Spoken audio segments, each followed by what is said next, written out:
Item ಯಾವುದೇ ಇರಲಿ try ಮಾಡಿ ಆಚಿ ಚಿಕನ್ ಮಸಾಲಾ. ಆಚಿ ಚಿಕನ್ ಮಸಾಲಾ. ನೆನ್ನೆ ಒಂದು ಲಿಸ್ಟ್ ಹೇಳಿದ್ರಿ ಯಾರಾಗ್ತಾರೆ ಮಿನಿಸ್ಟರ್ ಅಂತ. ಇದ್ರ ಮುಂದುವರೆದ ಭಾಗ ಇವತ್ತು ಬಹುತೇಕ ಮಧ್ಯ ಕರ್ನಾಟಕದವರೆಗೂ ಕಂಪ್ಲೀಟ್ ಆಗಿದೆ. ಈಗ ಹಳೆ ಮೈಸೂರು ಭಾಗಕ್ಕೆ ಬರೋಣ. ಜೊತೆಗೆ CM D K Shivakumar, D C M Parameshwar, ಮಾಜಿ ಸಿಎಂ ಸಿದ್ದರಾಮಯ್ಯ, ಕೆಪಿಸಿಸಿ ಅಧ್ಯಕ್ಷ ಬಿ ಕೆ ಹರಿಪ್ರಸಾದ್ ಎಲ್ಲರೂ ಕೂಡ ಡೆಲ್ಲಿಗೆ ಹೊರಟಿದ್ದಾರೆ. ಸೊ ಪಟ್ಟಿ ಇಟ್ಕೊಂಡು ಹೋಗಿದ್ದಾರೆ. ಈಗ ಫುಲ್ ಪಟ್ಟಿ 20 ಸ್ಥಾನ ಖಾಲಿ ಇದಾವೆ. 40 ಹೆಸರು ತಗೊಂಡು ಹೋಗಿದ್ದಾರೆ. 40 ಹೆಸರು. ಸೊ 20 ಫೈನಲ್ ಆಗಬೇಕು. ನೋಡೋಣ, ನಿನ್ನೆ ಒಂದು ಲಿಸ್ಟ್ ಕೊಟ್ಟಿದ್ದಾರೆ, ಇವತ್ತು ಇನ್ನೊಂದು ಲಿಸ್ಟ್.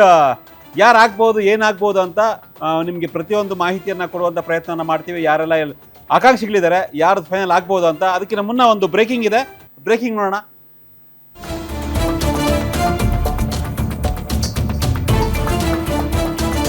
ಎಸ್, ಕ್ಯಾಬಿನೆಟ್ ವಿಸ್ತರಣೆ 2.2ಗೆ ಮುಹೂರ್ತ ಫಿಕ್ಸ್ ಆಗಿದೆ. ಕೊನೆಗೂ ಕೂಡ ದೆಹಲಿಯ ಹೈಕಮಾಂಡ್ ಅಂಗಳದಲ್ಲಿ 2ನೇ ಲಿಸ್ಟ್ ಫೈನಲ್ ಆಗುತ್ತೆ. ಸೊ ಈಗಾಗಲೇ ಯಾವುದೇ ಕ್ಷಣದಲ್ಲೂ ಕೂಡ ಈ ಒಂದು ಸಚಿವ ಸಂಪುಟ ವಿಸ್ತರಣೆ ಆಗಬಹುದು. ಹೈಕಮಾಂಡ್ ಬುಲಾವ್ ಮೇರೆಗೆ CM D K Shivakumar, D C M Parameshwar, KPCC ಅಧ್ಯಕ್ಷ ಬಿ ಕೆ ಹರಿಪ್ರಸಾದ್ ಜೊತೆಗೆ ಮಾಜಿ ಸಿಎಂ ಸಿದ್ದರಾಮಯ್ಯ ಕೂಡ ದೆಹಲಿಗೆ ಹೊರಟಿದ್ದಾರೆ.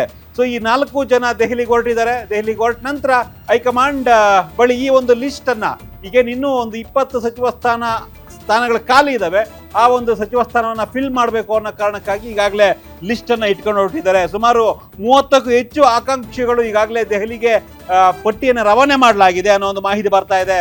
ಹೈಕಮಾಂಡ್ ಯಾರ ಲಿಸ್ಟ್ ಅನ್ನ ಫೈನಲ್ ಮಾಡಬಹುದು, ಡಿ ಕೆ ಶಿವಕುಮಾರ್ ಒಂದು ಲಿಸ್ಟು, ಸಿದ್ದರಾಮಯ್ಯ ಒಂದು ಲಿಸ್ಟು, ಪರಮೇಶ್ವರ್ ಒಂದು ಲಿಸ್ಟು, ಅಥವಾ ಬಿ ಕೆ ಹರಿಪ್ರಸಾದ್ ಒಂದು ಲಿಸ್ಟು, ಈ ರೀತಿಯಾಗಿ ಕೆಲವೊಂದಿಷ್ಟು ಲಿಸ್ಟ್ಗಳ ಅಂದರೆ ಆಕಾಂಕ್ಷಿಗಳ ಹೆಸರನ್ನ ಇವರು ಪ್ರಸ್ತಾಪವನ್ನು ಮಾಡಬಹುದು ಹೈಕಮಾಂಡ್ ಬಳಿ. ಸೊ ಹೈಕಮಾಂಡ್ ಯಾವ ಹೆಸರುಗಳಿಗೆ ಮನ್ನಣೆಯನ್ನು ಕೊಡಬಹುದು ಅನ್ನೋ ಲೆಕ್ಕಾಚಾರ ಇಲ್ಲಿ ಪ್ರಮುಖವಾಗಿ ಜಾತಿ ಜೊತೆಗೆ ಶಾಸಕರ ಅನುಭವ ಜೊತೆಗೆ ಈ ಹಿಂದೆ ಮಂತ್ರಿ ಆಗಿದ್ರ ಇಲ್ವಾ ಅನ್ನೋ ಒಂದು ಲೆಕ್ಕಾಚಾರ ಜೊತೆಗೆ ಆಯಾ ಪ್ರಾಂತ್ಯವಾರು ಮಧ್ಯ ಕರ್ನಾಟಕ, ಕರಾವಳಿ ಕರ್ನಾಟಕ, ಉತ್ತರ ಕರ್ನಾಟಕ, ಬೆಂಗಳೂರು ಜೊತೆಗೆ ಹಳೆ ಮೈಸೂರು ಭಾಗ ಇದೆಲ್ಲವೂ ಕೂಡ ಕೌಂಟ್ ಆಗಬಹುದು. ನಾನು ಆಗ್ಲೇ ಹೇಳಿದಂತೆ ಮಾರುತಿ ಈಗಾಗಲೇ ಉತ್ತರ ಕರ್ನಾಟಕದ ಒಂದು ಲಿಸ್ಟನ್ನು ನಿನ್ನೆ ಕೊಟ್ಟಿದ್ದಾರೆ ಗ್ಯಾರಂಟಿ ನ್ಯೂಸ್ ಮುಖಾಂತರ. ಇವತ್ತು ಮಧ್ಯ ಕರ್ನಾಟಕ ಬಿಟ್ಟು ಹಳೆ ಮೈಸೂರು ಭಾಗದಲ್ಲಿ ಜೊತೆಗೆ ಬೆಂಗಳೂರು ಭಾಗದಲ್ಲಿ ಯಾರೆಲ್ಲ ಆಕಾಂಕ್ಷಿಗಳಿದ್ದಾರೆ ಅನ್ನೋ ಒಂದು ಸ್ಪಷ್ಟ ಮಾಹಿತಿಯನ್ನು, ಯಾರೆಲ್ಲ ಲಿಸ್ಟ್ನಲ್ಲಿದ್ದಾರೆ, ಯಾರ ಲಿಸ್ಟ್ ಈಗ ಹೈಕಮಾಂಡ್ ಅಂಗಳಕ್ಕೆ ಹೋಗ್ತಾ ಇದೆ, ವರಿಷ್ಠರು ಅಂದರೆ C M, D C M, KPCC ಅಧ್ಯಕ್ಷರು, ಮಾಜಿ ಸಿ ಎಮ್